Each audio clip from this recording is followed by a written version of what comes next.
Hello दोस्तों, अभी nursing classes में आपका स्वागत है।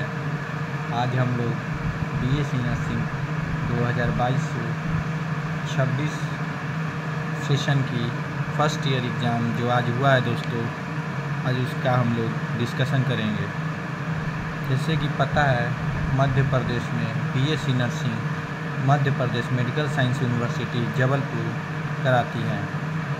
बीएससी नर्सिंग फर्स्ट ईयर का एग्ज़ाम जो आज फर्स्ट पेपर था नर्सिंग फाउंडेशन का, उसके बारे में आज हम लोग डिस्कस करेंगे।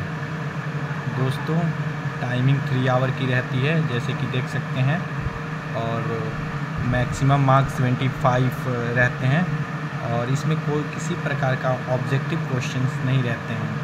ठीक है, जैसे कि बात करते हैं क्वेश्चन फर्स्ट। पहले क्वेश्चन में number A, define body temperature, जो कि 2 मार्क्स का है। 2 मार्क्स का है, इसमें 2 डेफिनेशन, सटीक 2 डेफिनेशन हम लोग करेंगे। इसमें आपको कोई फालतू की चीज़ें नहीं लिखनी है, परफेक्ट 2 डेफिनेशन लिखनी है अगर अच्छे मार्क्स गेन करने हैं तो। ठीक है दोस्तों, डिफाइन बॉडी टेम्परेचर, शरीर की तापमान को परिभाषित करें। जो हमारा शरीर का तापमान है, जिसमें कि हमारे शरीर में ठंडा है या गर्मी है, इस बात को परिभाषित करने के लिए बोल रहा है। क्वेश्चन बी, जो कि 5 नंबर का है। यहाँ तक कि दोस्तों क्वेश्चन के साथ साथ नंबर भी देखना बहुत ज़रूरी है, क्योंकि इसमें नंबर के अकॉर्डिंग ही आंसर को डील करना है। जितने नंबर का है उतना ही पॉइंट डील करना है। जैसे कि इसमें दिया है list the factor affecting body temperature, मतलब शरीर के तापमान को प्रभावित करने वाले कारकों की सूची बनाइए। जैसे कि होता है बॉडी टेम्परेचर को कौन कौन फैक्टर इफेक्ट डाल सकते हैं, जैसे कि इन्वायरमेंट हो सकता है, फूड हो सकता है, क्लाइमेटिक कंडीशन हो सकता है। ये सब जो फैक्टर्स हैं, इसी को ब्रीफली आप डिस्कस करके लिख सकते हैं। ठीक है दोस्तों, क्वेश्चन सी है, prepare a nursing care plan for hyperthermia patient. Hyperthermia रोगी के लिए नर्सिंग देखभाल योजना तैयार करें। आपको जैसे कि पता है एनसीपी जैसे बनाते हैं, उसी तरह हाइपरथर्मिया पेशेंट आपको दे दिया गया है, उसका आपको नर्सिंग केयर प्लान करना है, जो कि 8 नंबर का है। ठीक है, क्वेश्चन नंबर 2 में दोस्तों आते हैं। क्वेश्चन नंबर 2 में पहला क्वेश्चन है, question A, how will you define nursing process. आप नर्सिंग प्रक्रिया को कैसे परिभाषित करेंगे, जो कि 2 नंबर का है। तो 2 पॉइंट आप डील कीजिए, इसको तो कंप्लीट हो जाएगा। ठीक है, ज़्यादा फालतू की चीज़ें नहीं लिखनी है, इससे आपके मार्क्स गेन करने की एबिलिटी कम हो जाती है। क्वेश्चन बी है, enumerate steps of nursing process. Nursing प्रक्रियाओं के चरणों का वर्णन कीजिए, जो कि नर्सिंग प्रोसेस में आता है आपको। तो दोस्तों इन्यूमरेट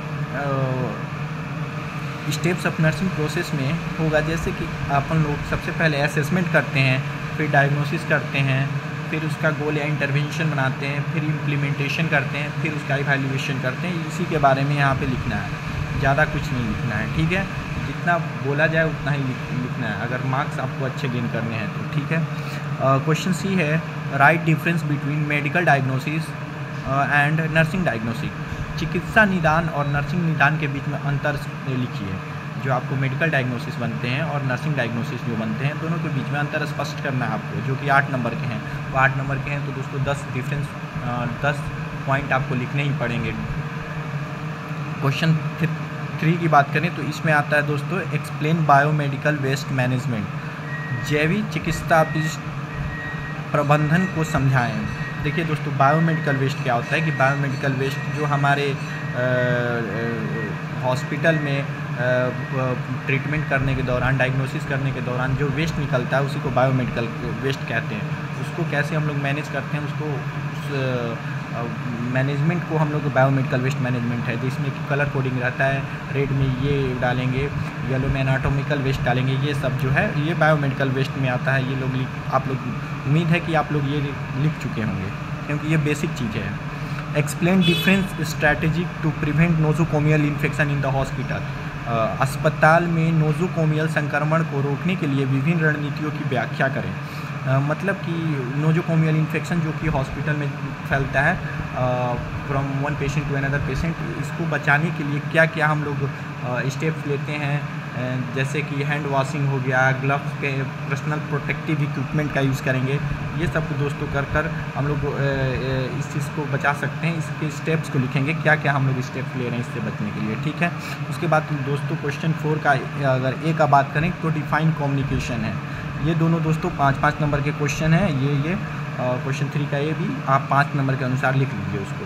क्वेश्चन 4 का ये है define communication and explain it's barrier, मतलब आपको संचार की परिभाषा करें और इसकी बाधाओं को समझाएं। मतलब इसमें आपको कम्युनिकेशन के डेफिनेशन लिखने हैं दोस्तों, और उसके जो बैरियर्स हैं जैसे कि physical barrier, mechanical barrier, psychological barrier, social barrier इत्यादि जो भी चीज़ें हैं इसमें सारा कुछ को आपको एक्सप्लेन करने होंगे, ठीक है।